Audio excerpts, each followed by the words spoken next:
بسم الله الرحمن الرحيم. ومنها ما قال الشافعي رحمه الله: إن الحكم متى علق بشرط أو أضيف إلى مسمى بوصف خاص أوجب نفي الحكم عند عدم الشرط أو الوصف، ولهذا لم يجوز نكاح الأمة عند فوات الشرط أو الوصف المذكورين في قوله تعالى: ومن لم يستطع منكم طولا أن ينكح المحصنات المؤمنات فمما ملكت أيمانكم من فتياتكم المؤمنات. وليس د وجوه فاسدونه دویمه او دریمه وجه فاسده ده. موږ په وجوه فاسده کې بیان شروع کړو او اوله وجه فاسده هم دا ویلې وه چې کله تنسیس د شی به اسمه العالم وشي، یعنی یو شی په اسم عالم سره ذکر شي او په هغې باندې حکم شرعي ولګي، نو بعض علما وایي چې دغه حکم به دغه اسم عالم پورې خاص وي او ماده نه به نفي وي. موږ احناف دا نه منو، موږ وایي ماده ته حکم شامل نه دی، دا اثبات او نفي خو د شمول او صاحب دین او ماده کې به نفي څنګه راشي؟ هغې ته شامل د سره دی نه. تاسو اوس وکړئ دا دویمه او دریمه وجه فاسده ده. زموږ مصنف دواړه یو حسابي کړي دي. عام طور خلک دا اوس چې ځکه مې ویمه دې ته دویمه او دریمې ته به شریکه دویمه وجه فاسده وایي، نو راځئ موږ یې تقسیم کړو. دویمه وجه فاسده دا ده: امام شافعي رحمه الله وایي کله چې حکم معلق شي او شرط پورې، نو په انتفاع د شرط سره به انتفاع د حکم راځي. چې شرط منتفي شي حکم هم منتفي وي، او که شرط موجود شي حکم به موجودېږي. دې ته ویل کېږي مفهومي شرط. موږ مفهومونه تقسیم کړو، که مفهومي لقب و مفهومي شرط، مفهومي وصف، مفهومي حصر، مفهومي عدد، دا ویلو که نه. نو وجه فاسده کوم مشوره دی نمبر کله چې حکم معلق شي تر یو شرط پورې، نو په انتفاع د شرط سره به انتفاع د حکم راځي. دا خبره زده شوه. لکه مثال په طور باندې یو سړی ښځې ته وایي انت طالق، ته طلاق یې، نو طلاق فی الحال واقع کېږي، خو چې ورته وایي ان دخلت الدار، ته طلاق یې ان دخلت الدار، ان دخلت الدار دخول دار خو فی الحال نشته، د انتفاع د شرط د لهذا وقوعي طلاق چې کوم حکم دی به منتفي وي. لنډه دا تاسو به دا غوټه ولګوئ، وروسته به خپله وپوهېږئ. امام شافعي رحمه الله کله چې حکم معلق شي او شرط پورې، په انتفاع د شرط سره انتفاع د حکم راځي. دا وجه فاسده ثانیه ده، دې ته ویل کېږي مفهوم شرط. دیو نمبر وجه فاسد، دریم وجه فاسده ثالثه، دریم نمبر والا هغه دا امام شافعي رحمه الله وایي چې کله حکم په یو موصوف بصفتن باندې ولګي، یعنی حکم ولګي په یو داسې اسم باندې چې موصوف وي بصفتن په یو صفت، نو په انتفاع د صفت سره انتفاع د حکم راځي. پوه نه شولې؟ لکه سړی ښځې ته وایي انت طالق راکبتن، ته طلاق یې چې کله سوره یې، معنا دا شوله چې سوره نه یې طلاق به نه یې. انت طالق راکبتن صفت دی، تر څو چې راکبتن صفت وي حکم موجود وي، او که راکبتن صفت منتفي شي حکم هم منتفي وي. پوه نه شولې؟ څو وجې فاسد بیان کړی دلته نن سبا کې دعا وبیا رسېدلې که د دې دواړو وجو فاسدو موږ احناف نه یې قایله ښه د دواړو، نه د دې قایله چې حکم معلق شي شرط پورې په انتفاع د شرط سره دی انتفاع د حکم راشي، دا هم نه منو. او نه د دې قایله چې حکم ولګي په یو موصوف بصفتن باندې په انتفاع د وصف سره د انتفاع د حکم راشي، د دې هم نه یې قایله. امام شافعي صاحب په دې باندې یو مثال ذکر کوي، تفریم به کوي.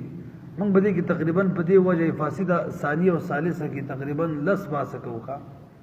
اول باس دا وسو شو چې نفس بیان د وجوه فاسده وشي، د دویم یو د درېم نفس بیان وشو. کار مثال ول ذکر کړی دا مرسل ځکه دا د په دې وجه فاسده کې دویم او درېمه کې بحث اول سره مرګره بحث دی. مثال دا دی ومن لم يستطع منكم طولا ان ينكح المحصنات المؤمنات، ترجمه دا ده ومن لم يستطع څوک چې طاقت نه لري منکم بتاسو کې ان ينكح المحصنات، طاقت نه لري څوک بتاسو کې استطاعت نه لري طولا د طاقت عین کی حد دې خبرې چې نکاح وکي د محصناتو پاکو خذو سره آزاد خذو سره، دلته محصنات نه مراد آزاد دي چې څوک طاقت نه لري پتاسو کې چې د آزاد سره نکاح وکي نو دا غي نفس فمما ملکت ایمانکم به د وینځ سره کولای شي. خو وینځ سره به کوم سره کوي ان فتياتکم المؤمنات، تاسو ګورې دواړه موجود دي کا الله پاک په دې آیات کې د وینځو سره نکاح چې دای معلقه کړي د عدم طاقت د حره سره، چې طاقت د حره سره نه وینځ سره نکاح کولای شي. نو کې انتفاع د شرط دلته وګوري وینځ سره نکاح کولای شي دا حکم دی، خو مشروط به شرطین دی. شرط دا دی چې د آزاد سره طاقت نه وي د نکاح. اوس که دا شرط منتفی و د آزاد سره د نکاح طاقت وو حکم باندې لګي، یعنی وینځ سره باندې نشي کولای. به من فتياتکم کې قید لګول د مؤمنات، من فتياتکم المؤمنات، نو که دغه فتيات موصوف سره مؤمنات صفت موجود وي حکم هم موجود وي نکاح ور سره کی. او کچری دغه فتيات دا وینځ چې وي دا کافر وي صفت پکې نو موجود به سره نکاح وکړي. پکې سب وایي شولې دا چا رايوا امام شافعي صاحب رايوا دلیل ورله سلام علیکم. دلیل امام شافعي صاحب د دلیل دا چې سبب چې خو موجوديږي تاسو به دې ځان پوهه کېدل د سبب کم دی حکم کم دی شرط کم دی به دې خبر ځان پوهه کوي. یو سره کسي ته وای انت طالق ان دخلت الدار، انت طالق دا علت او سبب دی. انت طالق وقوع طلاق توجب دی خبر ځان خپوي کوي. وقوع طلاق حکم دی، انت طالق سبب، وقوع طلاق حکم. ان دخلت الدار دا شرط دی. امام شافعي صاحب مقصد دا دی چې کله ان دخلت الدار نه راغلی دخول دار نه موجود شوی تراغ پوری سبب فی الحال موجود شو. لکه کله د سره وای انت طالق ان دخلت الدار، نو انت طالق فی الحال موجود شو. دا ان دخلت الدار چې دا شرط دا صرف حکم مؤخر کوي، حکم رستو کوي، یعنی وقوع طلاق مؤخر کوي. دلیل بدا دی چې انت طالق خو موجود شو. ندی د شرط د انتفاع د وجه نه د دې انتفاع بالکل صورت نه جوړیږي، صرف او صرف حکم مؤخر کړي. لکه وې دې لپاره یو نظیر ته بیانوم، یو سره دی یو کمرې په پړی کې واچو، یعنی یو کمرې په پړی باندې وتړلو او کمرې کوی ته ځوړم کو، دا کمر لاندې دي نه دي. دلته اوس وګورئ وې دا د کمر دا ثقل چې کوم دی ثقل دا درنواله دا علت او سبب دی. حکم یې سره کوی ته لاندې ورزیدل دا حکم دی. شرط یې سره رسۍ ده، دا رسۍ ولا شرط د رسۍ په کې چولې پړې په کې چولې. نو تاسو وګورئ دې شرط چې دی شرط دی سبب معدوم کړی دی، شرط نه دی موجود، سبب معدوم کړي که حکم معدوم کړي. سبب خو فی الحال موجود دی، ثقل د کمر خوشتا د کمر غ ثقل سبب خوشتا دی، سره به حکم مؤخر کړي دی، لاندې غورځیدل مؤخر کړي، لاندې غورځیدل منتفی کړي. نو شرط اثر بچا کې وکړو، حکم کې وکړو، سبب کې حکم کې وکړو، سبب خو موجود دی. بهرحال د امام شافعي سے برای دا چې شرط چې شرط دا مؤثر دی بچا کې په حکم کې نه سبب کې. تاسو دغه پوری پوری عبارت کې نه صرف یو جز میں بیان کو، یو جز مطلب وجه فاسده ثانیه او ثالثه سره بیان وشو او دا غیر پر مثال مر سره بیان شو. ومنها بعض د وجوه فاسده او ما هغه وجه فاسده. قال الشافعي رحمه الله، امام شافعي سے رحمه الله فرمای ان الحكم حکم شری متعلق بشرط، کله چې معلق شي شرط پورې یو او اضيف الى مسمى ایام اضافت وشي نسبت د یو حکم وشي یو مسما تراسی مسما بوصف چې مسما وي بوصف معنی یعنی موصوف بوصف وي او دا چې وصف خاص چې خاص وصف وي ان دا وصف داسي چې د خپل موصوف خاص کوي. نو امام شافعي سے وای او جب نفي الحكم دا مذکور چلے دا بواجبی نفی دا حکم مذکور دو شئی ندی تعلیق بشرطن او چکل حکم ولگی موصوب بصفتن مانی نو واجبی با نفی دا حکم چه حکم بنی موجود کلا ہند آدم شرطی کلا چه شرط نہیں موجود حکم ہم نہیں موجود او الوصفی امدغ شان چه وصف نہیں موجود بے بم حکم نہیں موجود ولہذا لم یجوز دغه وجه د مولوی صاحب مثال به پیش کړي امام شافعی صاحب جائز نه غني نکاح الامدی نکاح د وینځي عند فوات الشرط کله چې شرط فوت شي شرط دا دی چې په هره د طاقت نوي دا شرط دی که چې په هره طاقت وو شرط فوت شو وس وینځي سره نکاح نه کیږي هره سره وکړي او الوصف یا وصف فوت شي بهم د وینځي سره طاقت نکاح جائز نه غني وصف سره مومن قید نو چرے کافر منزوا بے مسر نکاح نہ کیگی کم شرط او وصف یاد المذکورین فی قوله تعالی آغا شرط او وصف چې کوم ذکر شوی دا الله تعالی بده قول کې ومن لم یستطع او هغه څوک چې نه لري پتا سو کې طولن طاقت اند دې خبرې ان کې حاج نکاح کې المحسنات محسن پډېر مانو باندې راځي کا شادي شده تم ویلې کیږي او پاکو تم ویلے کی آزاد تم ویلے کی دلته د آزاد معنا ده او څوک چې طاقت نه لري د نکاح چې دې خبرې چې نکاح وکي د آزاد خود سره هغه آزاد خدي چې مؤمنات دي نو فمما ملکت نبی هغه چا سره نکاح به دا هغه چا سره د نکاح کوي ملکت ایمانکم استاسو خلاصونه د غي مالکان دي یعنی وینځي دي من باغی بیان کوي د مما د پاره من بیان کوي من فتياتکم چې استاسو وینځي دي مؤمنات هغه وینځي چې مؤمنی وي خبر باندې پوه شو نه دا خبر ختم شو کا اوس راځي وحاصله دویم ماول په وجه فاسده ثانیه او ثالثه کې تقریبا نه لس باسب من کوخه دا یو باسو شو دویم باس چې کوم دی زمم مصنف د امام شافعي صاحب د دواړو وجه فاسدو یعنی د دویم او د دریمي خلاصه او حاصل بیانوي دو نه چول تیرو باسی اول نه چول دار توجه امام شافعی صاحب وصف ملحقی شرط سره دا اول نه چول دی کومه درجه چې د شرط په یک درجه د چام وي څه مطلب په انتفاع د شرط سره انتفاع د حکم راځي د قشن په انتفاع د وصف سره به انتفاع د حکم راځي به الفاظ دیگر امام شافعی صاحب چې دی انت طالق راکبتن لا داسې درجه ور کوي چې انت طالق ان رکبتی وینا شولې به وصف لدرجه د چا ور کوي د شرط انت طالق راکبتن تطلاقی راکبتن معنی دا انت طالق ان رکبتی تطلاقی کچری سوره شولې دوړ یو کوم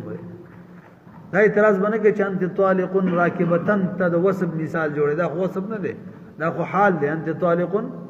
راکبتن حال دی دا خو وصف نه دی جواب دا له وصف مراد منګه وصف نحوی نه دی بلکہ د وصف نه مراد قائم بالغیر دی راکبتن قائم بالغیر دی وای په شولې نو دا اول نه جوړ شو کم یو چې وصف لا درجه ور کوي دا شرط په دې خبره پوه شولې دویمه خلاصه دا ده دغه امام شافعي صاحب د وجه فاسد او ثالث بیانولو کې هغه دا ده چې شرط دا مؤثر وی مؤثر په حکم کې نه په سبب کې سبب فی الحال موجودیږي تاخیر د شرط د وجنه صرف او صرف تاخیر د حکم راځي به الفاظ دیگر د انتفاع د شرط د وجنه انتفاع صرف او صرف د حکم راځي سبب فی الحال موجودیږي پوه شولې په ام څنګه د شرط د خبره ده د قشان د وصف هم ده ترڅو چې وصف نوی موجود حکم هم نه موجود امام شافعي صاحب د وجه فاسد او ثالث څو خلاصې وروته دوا وصف ملحقی شرط پوری دویم شرط مؤثر غنی په حکم کې په تاخير د شرط سره تاخير د حکم راځي په انتفاع د شرط سره انتفاع د حکم راځي او په سبب کې مؤثر نه غني لہذا په انتفاع د شرط سره انتفاع د سبب ناراضي په انتفاع د شرط ورسره تاخير د شرط سره تاخير د سبب ناراضي تاکي سیده شو کنه دا دویم باسو ښه وګورئ وحاصله نچول د خبر اداره یعنی حاصل د قول امام شافعی صاحب چې شیئان دو شیئان دي کا مولا یعقوب وې دو دي یو اول دا دی چې انه الحق الوصف بالشرط امام صافی سے ملحق وصف شرط پوری او واعتبر التعلیق دویم دارے چې اعتبار ورکو تعلیق بشرط پس کی اعتبار ورکو عاملا فی من الحکم پدې کې چې عمل بکئی په من د حکم کې دون سبب سبب کې عمل نه کوي یعنی اثر په حکم کې کوي چې مؤخر کوي به نه پچا کې سبب کې تاسو په دې مسله پوه شولې زمونږ د حناف رای را روانه ده خو د دې زید د رستونی تفرید پټ کول د پاره تاسو د حناف رایم لګواوري حناف وای دلیل بور سره استوایو که دلیل ان شاء الله خالي صرف رای واوري حناف وای شرط چلے شرط دا مؤثر په حکم کې نه دی دا مؤثر په سبب کې دی سمانا په انتفاع د شرط سره انتبار سبب راځي په تاخير د شرط سره تاخير د سبب راځي د حکم نه پوه نه شوري خبره مانی ګوره انت طالق ان دخلت الدار امام شافعی سے ویل انت طالق فی الحال موجود شوه د خبر ځان پوهه کوي صرف وقوعی طلاق کوم حکم دی کنه هغه دخول دار پورې مؤخر شوه دی امون وای چې نه انت طالقون گویا چې دا په الحال سره موجود شوه دی نه چې کله دخول دار را لګوي فقط وخت کې وته ویل چې انت طالق نبیږي خبره ما امام شافعی سے انتفاع شرط سره انتفاع چاره ولي د حکم او سبب په الحال موجود غړي دته ویل کېږي عدم شرعي عدم شرعي چاته وي چې سبب موجود وي د عذر د وجنه چې شرع کې عذر معتبر عذر وي داغه د وجنه حکم منتفی شوی کني سبب موجود وي دا ټکه باندې روي ښا عدم شرعي چاته وي چې د یو شی سبب موجود وي خود شرع د وجنه حکم نبی موجود څه ته وي عدم شرعي یو عدم اصلي عدم اصلي دی ته وي چې یو حکم نه موجود ولی نه موجود ځکه چې سبب یې نه موجود نو کله چې حکم د دې د وجنه نه موجود چې سبب یې نه دی موجود څه ورته وي به عدم اصلی او زمونږ د حناف په نسبت دلته هم داسې خبره ده د وقوع طلاق حکم چې نه موجود ولی ځکه سبب نه موجود زمونږ په نسبت د وقوع طلاق عدم اصلی دی او امام شافعی سے باندې سبب موجود دی او کله چې سبب موجود وي حکم نه موجود شرعي د وجنه هغه دی ویل کېږي عدم شرعي لہذا امام شافعی سے په نسبت د وقوع طلاق چې نه دی موجود دا عدم شرعي دی خبره خو نه دیږي کنه اوس راځي تفریدا ولذلك ابتلا تعلیق الطلاق والاتاق د دې دویمي او د درېمي وجه فاسد نه درېم باس کا د دې نه څوم باس شو درېم هغه دوه تفریعات کول دي امام شافعی سے درای موافق تاسو لک متوجه شي دې ته ویل کېږي تعلیق د طلاق مل پوری او تعلیق اعتاق ملک پوری څه مطلب طلاق معلق کول ملک پوری امام شافعی سے باطل دے اعتاق معلق کول ملک پوری امام شافعی سے باطل دے څه مطلب لګ متوجه شي یو سره دی فردی خزره مطلب عام خزره هغه ته ویا مې وجینې ده وته وي ان تزوجتك فانت طالق کچری ما تا سر نکاح وکړه تب طلاق توجه کوي کا یو یا فردی غلام ته وي ان ملکتک فانت حر دا دومی دا شریک یو تفریده کا دو تفریات بکې کنه یو تفریده وته وي ان تزوجتك فانت طالق فانت طالق سبب وقوع طلاق حکم ان تزوجتك شرط اسدا امام شافعی سے برای ته سہولت لري هغه وی چې انتفاع د شرط سره تاخير د شرط سره تاخير د چارازي د حکم او سبب فی الحال موجود وي لہذا انت طالق ان تزوجتك فانت طالق فانت طالق فی الحال موجود دی سبب موجود شو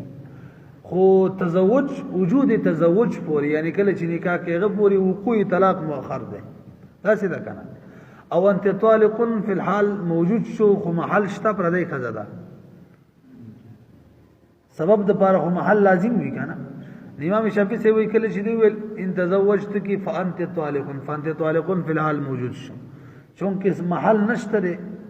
دا سبب لغو شو انت طالق څه شو لغو شو به چې کله نکاح وکړه او طلاق نه واقع کی ولی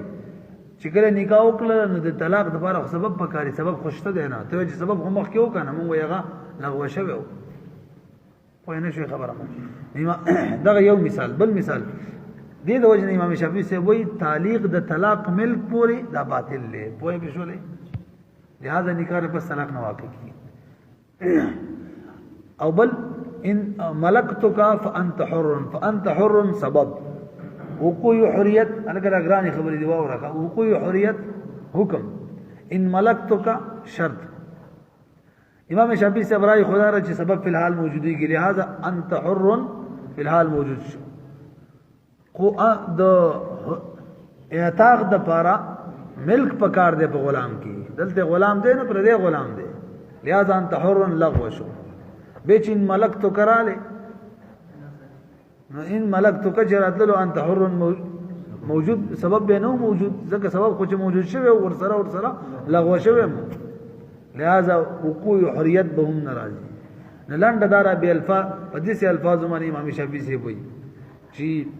بلکہ عام خلق کی چکلا دې مسئلے بیان کی نو سوئی وې د امام شافعی سے بنظمانی تعلیق د طلاق او تعلیق د اعتاق ملک پوری دا باطل دی اذا شولا من احناف دواړه جایز غنو مسله روانه ده زمنګ بیان روان دي خاص په لنډه ته ما من وای چې کله نکاح کی طلاق واقع کیږي چې کله د غلام مالک شینو غلام آزادی ولې زمنګ بنظمانی سبب چو سبب دا مؤخر نو حکم لہذا ان تزوجت کی فانت طالق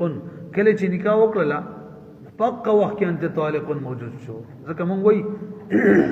تاخير د شرط د وجه نه تاخير د چاره دي سبب نه چې کله سبب موجود شو یعنی نکاح دا سبب نه ما شرط موجود شو نکاح وکړه په دغه وخت کې به انت طالق موجود شي به خو محلم شته کنه طلاق واقع شي دا د نکاح کې دي دغه شان ان ملکتک ان ملکتک فانت حر کله چې شرط موجود شو یعنی ملکیت را لے پکا وقت کے بسبب موجود شی فانت حر بے خو محلم شتا لہذا وقوع حریت بمراشی پوئے شو یہ خبر مانی نواوری ولذالک دغ وجد ابتلا تعلیق الطلاقی امام شافعی سے باطل کر لے تعلیق د طلاق والاعتاق او تعلیق د اعتاق بالملک ملک پوری تا سمو الخلق کی بکم الفاظ بیانی و امام شافعی سے تعلیق د طلاق او اعتاق مل پوری باطل گنی خلق ادا سی ہوئی دا یو تفرید ہے مو دو تفریعات بیان او دریم باس کلام ویلو کنا برابر وی سے دوم تفرید توجہ اول نفس مسئلہ ذکی مسئلہ دا چې سره قسم خوري قسم دے مثال بطور مری سره قسم دے زبز سبب سبق لازم او سامی سبق لازم قسم خوري تاسو ته معلومه ده چې کله سبا راشي او د سړی د اسامی سبق لرانه شي نو څه بشي به حانس بشي او چې کله سړی حانس شي هغه باندې کفاره لازميږي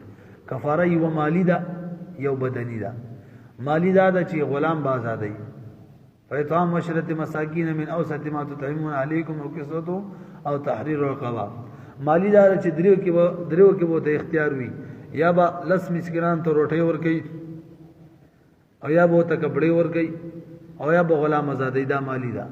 او کچره بده مالی طاقت دی به بدنی تروڑی فیطعام ثلاثه ایام وصيام ثلاثه ایام درې ورځې روزه بنسي پوه شولې بي نو وس توجه لکشان زمنګ د حنا فرایدا د چې وسړی ترڅو حانش شوی نه کا هغه پوری کفاره ورکول ولا جایز نه دي کچره کفاره ورکړه دا کفاره نه ادا کیږي که حانش شو دوباره وبله کفاره ورکړي دې مولوی سی ویلي قسم دې زب سبا د حسامی سبق لازم اوس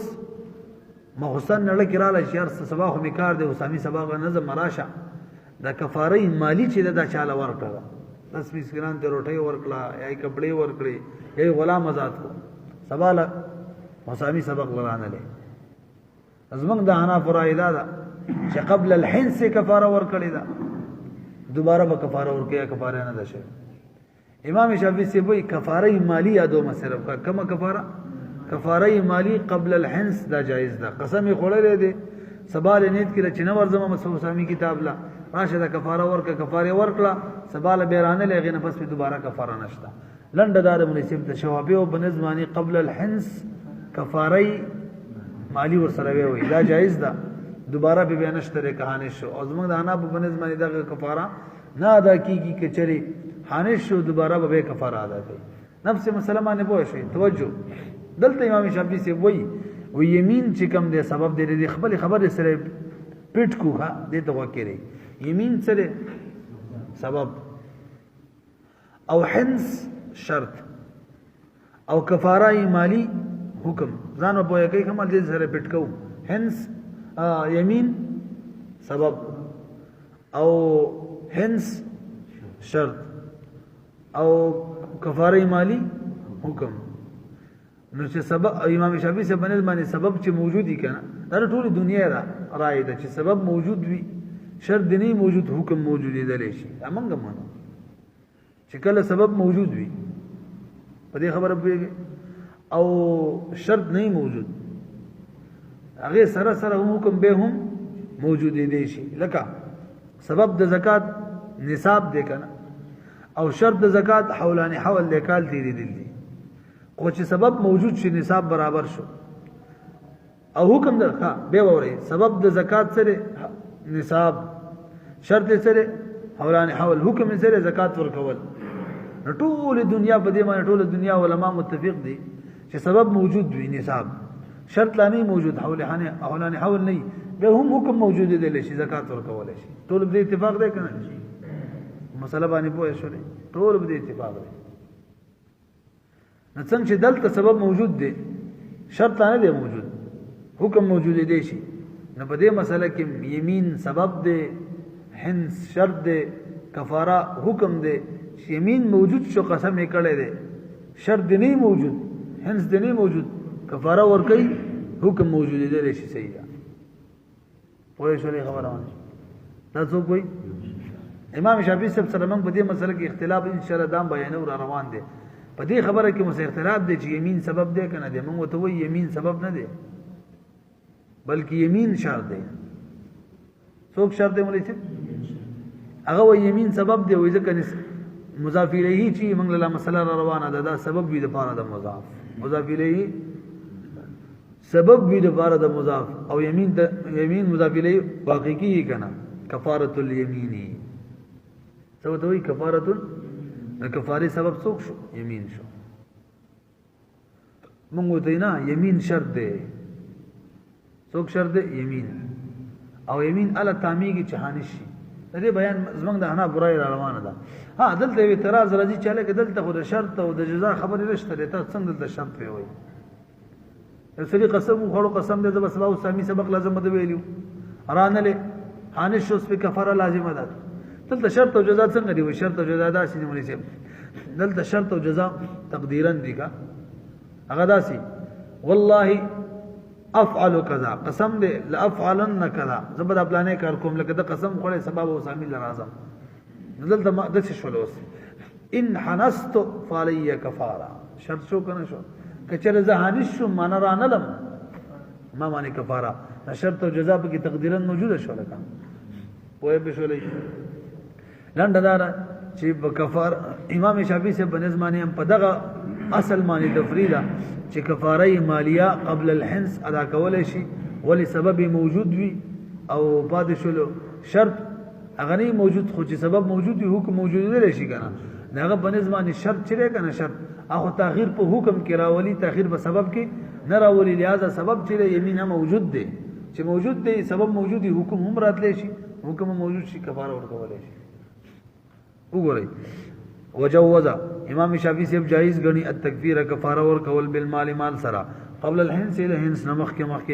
لان الوجوب حاصل بالسبب لیکن امام شافعي سے وجوب د کفاره چې دا حاصلي کی چا د وجنا د سبب د وجنه یمین او سبب خو موجود دی کنه على اصل دار امام شافعي سے اصل لغوي سبب موجود وي اگر که شرط نه وي موجود ځکه هغه شرط مؤثر په سبب کې نه غړي وجوب الادا چې دا ادا چې دا متراخی دان حددن اب شرط د شرط د وجنه ځکه وجوب ادا حکم دی او حکم شرط هغه دا مؤثر وي بچا کی په حکم کې کنه بس صحیح ده تغییر د شرط د وجنه تغییر صرف د حکم راضی خدا لازم خونه ده چې حکم دی خامخانه موجودیږي موجود دی شي بل مثال هم ته ما او وجوب الادا چې دا متراخی دان هو د سبب نه به شرط د چا د وجنه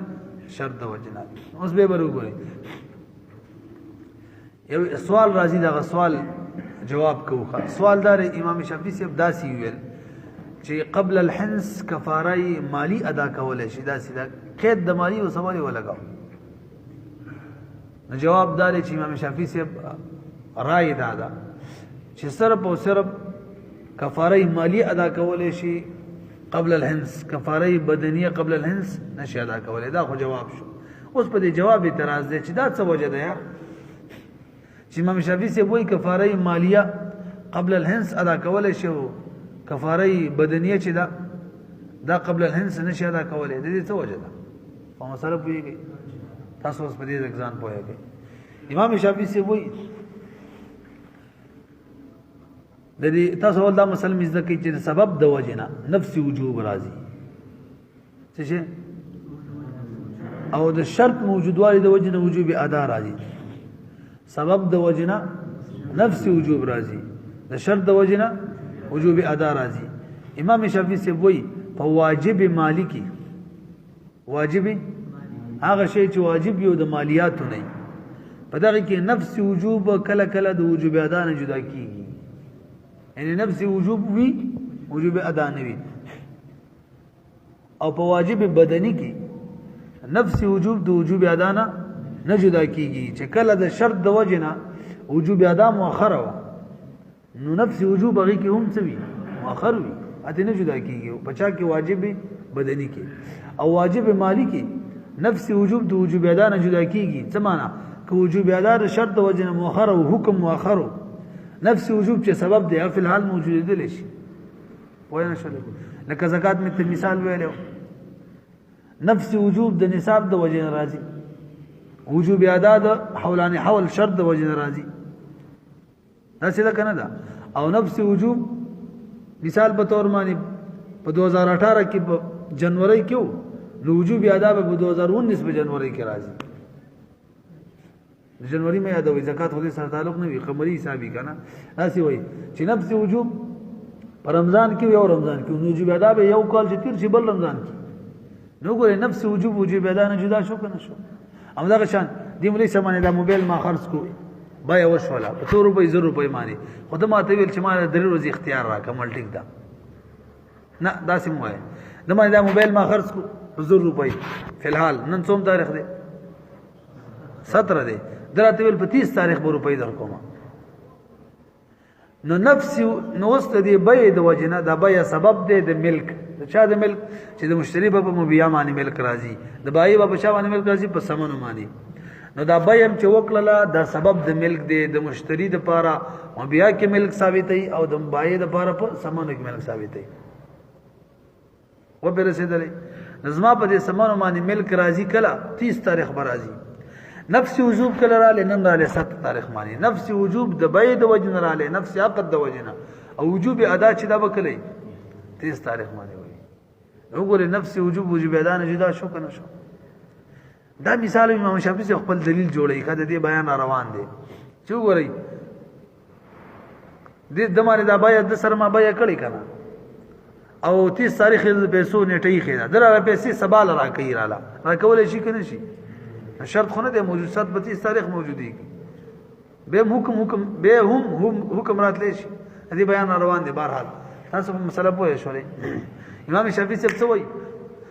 کلی قاعده خونه ده خو دا څه کې دی چې په وجوب واجب مالی کې نفس وجوب د وجوب ادا نه جدا شي پوه به شولې پاتې شول واجب بدني کې نفس وجوب د وجوب ادا نه جدا کیږي نفس وجوب د وجوب ادا سره متصل وي چې کله د شرط د وجه نه وجوب ادا مؤخر کېدله نفس وجوب مور پورې متصل هم څه کیږي هم مؤخر کیږي پوه نه شولې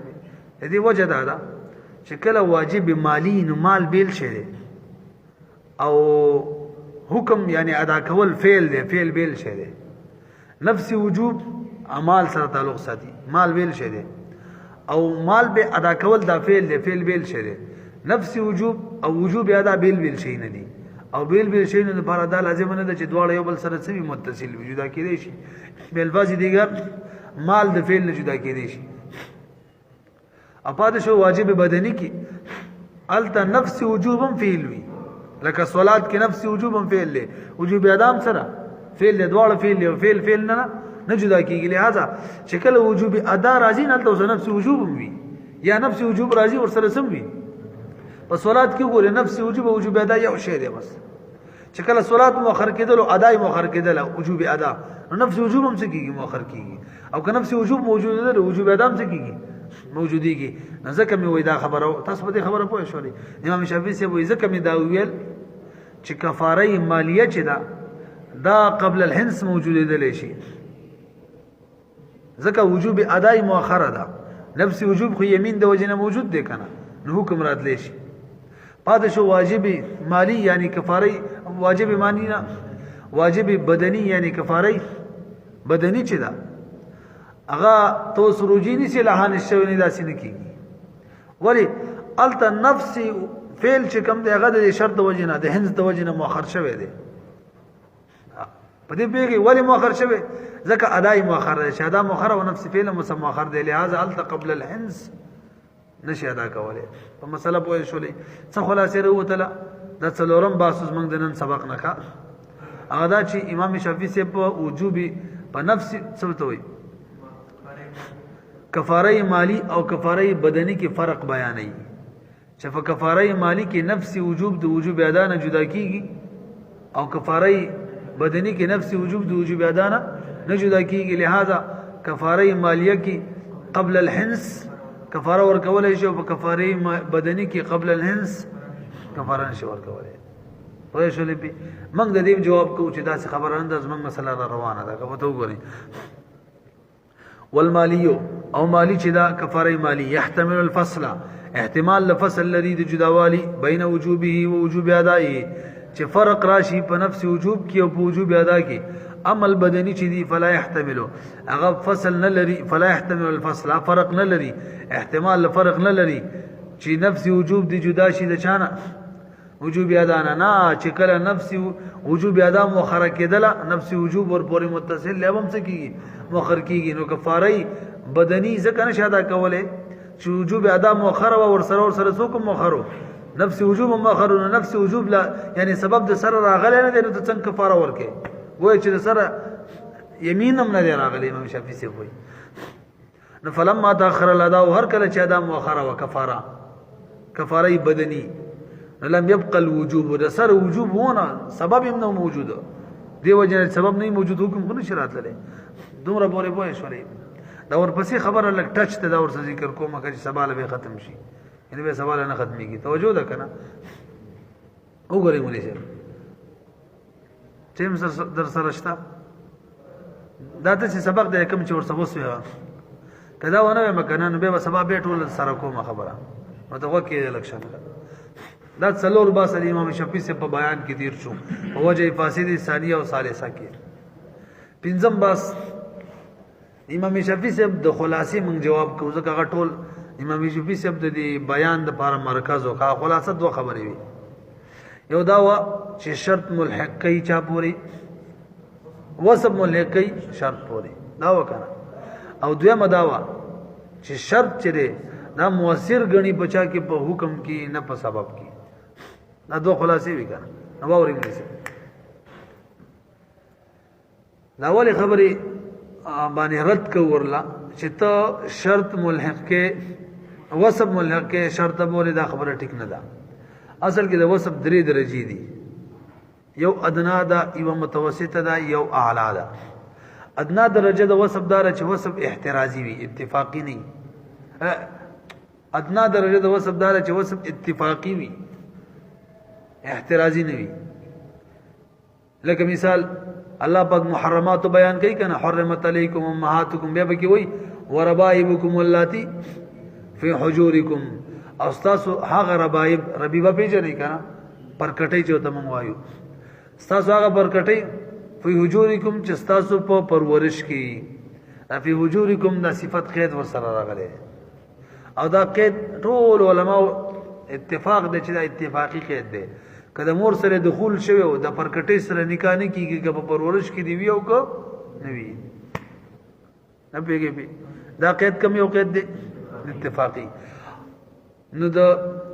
صفت په درې اقسامو کې یو قسم هغه صفت اتفاقی دی او صفت اتفاقی مبارک کی توجہ د ټول علماء اتفاق دی چې دا په حکم کې مؤثر نه وي کدا صفت موجود وي لکه فی وجورکم موجود وي او کنه موجود حکم کې اثر نه کوي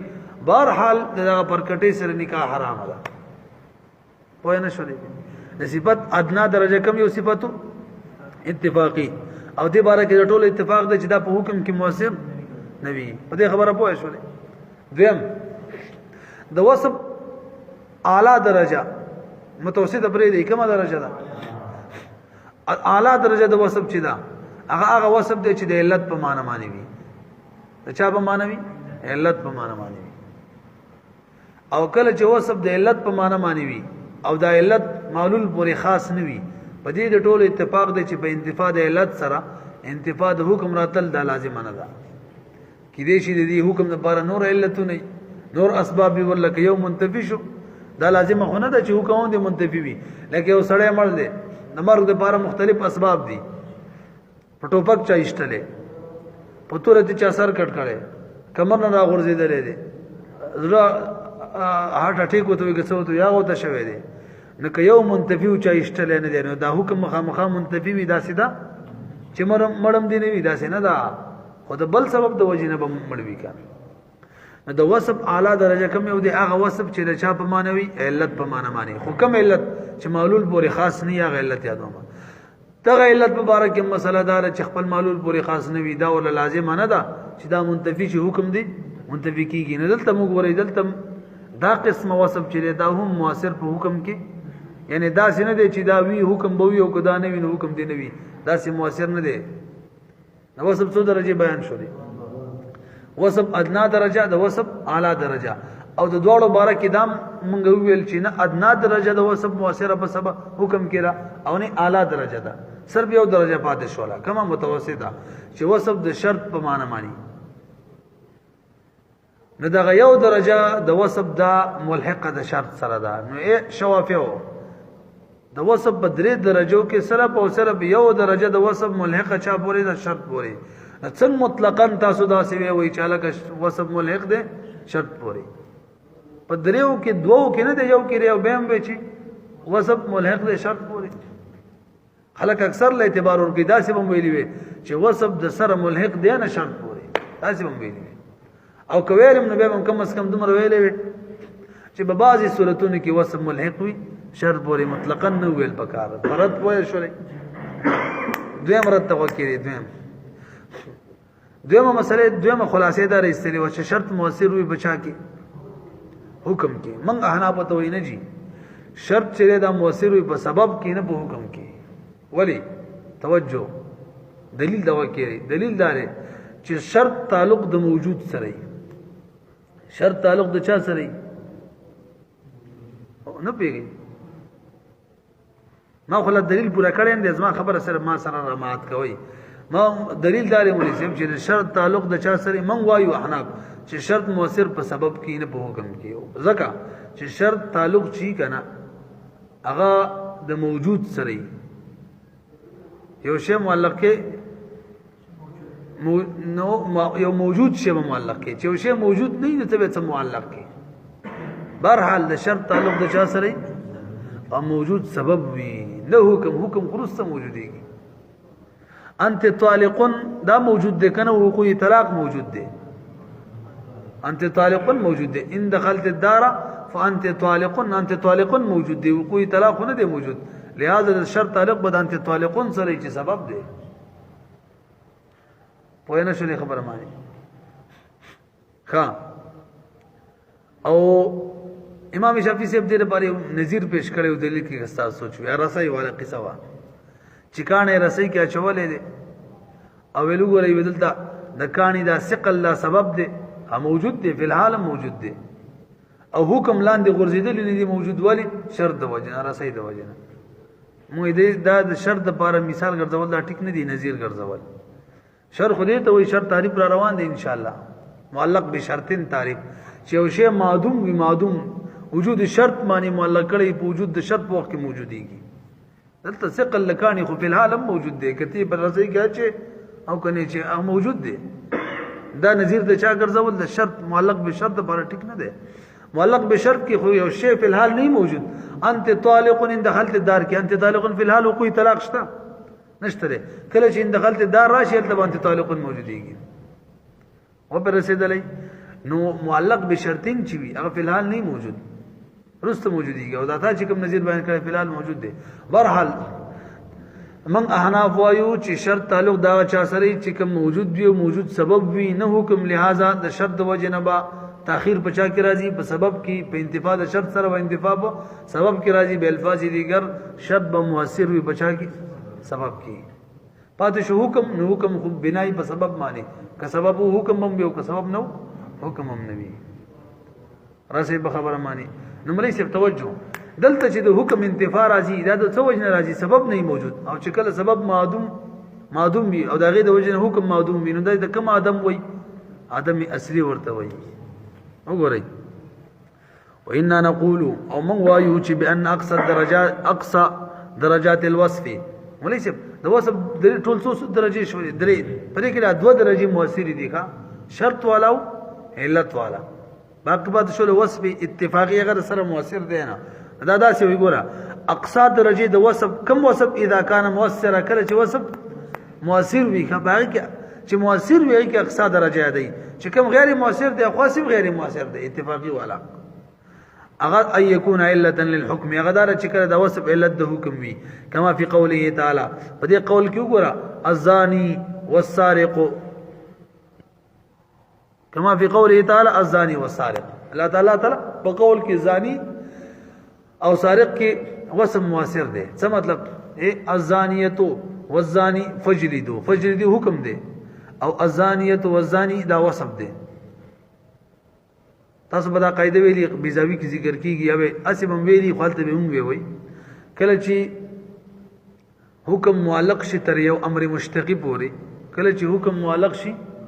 امر مشتقی پوري نه په انتفاع د نو به کله چې حکم معلق شي